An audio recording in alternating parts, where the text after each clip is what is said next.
Good morning, শুভ সকাল। আশা করি সবাই ভালো আছো, আমরাও ভালোই আছি। তো সকাল সকাল পুজো টুজো দিয়ে আমি রান্নাঘরে চলে এসেছি। সবাই উঠে গেছে, হাত মুখ ধোয়া হয়ে গেছে।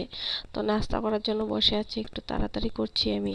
আর ওদিকে বৌদিকে বললাম তুমি ওদেরকে একটু কিছু খাইয়ে দাও, আমি বড়গুলাকে দিচ্ছি। আর ওইদিকে তো সবাই ডাকাডাকি করছে হোলি খেলার জন্য। তো আমি বললাম যে দাঁড়াও, রান্না টান্না করে নিই তারপর। তো এখন আর আমি গ্যাস বন্ধ করবো না, সিধা রান্নাই বসিয়ে দিব।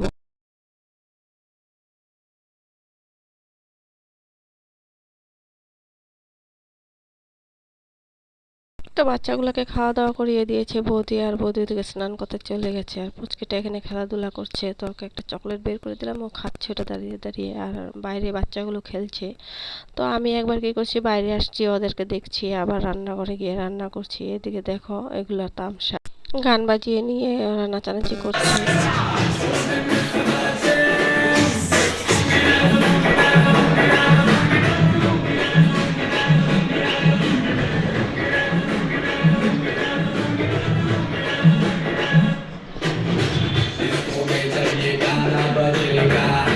তো এদিকে নাচানাচি করে ওরা স্প্রের কালারটা নিয়ে আসছিল। তো বললাম আমি আসো দেখে যাও। তো আমিও আসলাম দেখতে। তো ওদেরকে বললাম যে ভিতরে এখন করলি কি, ভিতরে করতি পরে করতি? বললো যে না এখন করি, আরেকটা আছে পরে করব। তো আমি দেখে টেকে আবার রান্নাঘরে চলে আসলাম, কারণ কি আমি তরকারি বসিয়ে গিয়েছিলাম। তার জন্য ওটা দেখতে আসছি যে লেগে গেল নাকি, আবার লেগে গেলে তো আবার বকা খাবো। তার জন্য দৌড়ে চলে এসছি একটু নাচানাচি করেই। তো এদিকে মানে রান্নার শেষের দিকে আর বৌদি স্নান করে এসেছিল। বললাম বৌদি একটু চা খাবি নাকি? বৌদি খেলে আমিও খেতে পারবো, তার জন্য জিজ্ঞাসা করলাম। বৌদি বললো ঠিক আছে একটু বানাও। তো আমি বললাম ঠিক আছে একটু চা বানাই নিই, আর রুটি আছে, তুমি আর আমি একটু খেয়ে নিই তারপর বেরোবো। তো আমরা রেডি রুটি হয়ে বেরিয়ে গেলাম।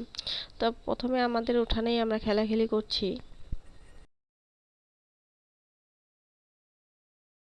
তো সবগুলো বারবার এসে আমাকে আর আমার বরকেই রং দিচ্ছে। আর এদিকে দেখো পুচকুগুলো জল নিয়ে আসছে। আমি বললাম জল এখন দিস না, আমরা বাইরে যাব, তো ভিজে থাকলে তো ঠান্ডা লাগবে। তো ওরা আর কি শোনে কার কথা। তো ওই সবাই লেগে গেছে, লাস্ট ফিনিশিং তো বড়গুলোও জল নিয়ে খেলাখেলি। তারপর আমরা চলে আসলাম দিদির বাড়িতে। তো ওইদিকে দিদি ওরা ঘরে, আর এদিকে আমরা রাস্তায় একটু খেলাখেলি করছিলাম।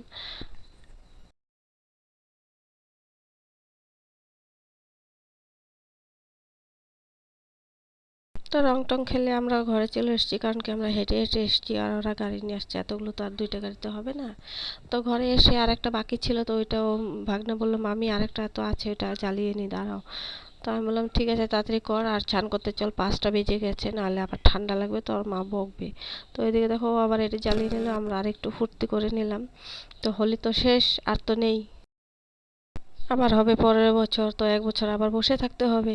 তো এদিকে ওদেরকে বললাম তোরা চান টান করে আস। আর এদিকে দেখো আমার মেয়ে আর আমার ভাইয়ের বেটি চান করে এসে আবার চলে আসছে এখানে। আমি বললাম তোরা ঘরে যা, বললো যে একটু দেখে যাবো একটু দেখে যাবো। আমি বললাম ঠিক আছে।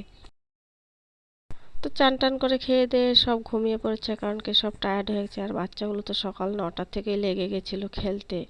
তো আমি বললাম ঠিক আছে তোরা ঘুমিয়ে থাক। আমি আর ঘুম আসলাম না, কারণ কি ঘুম আসলে তার উঠতে ইচ্ছা করবে না। কারণ কি সন্ধ্যা হয়ে আসছে, সন্ধ্যা বাতিও দিতে হবে। তাই আমি আর ঘুম আসি নাই।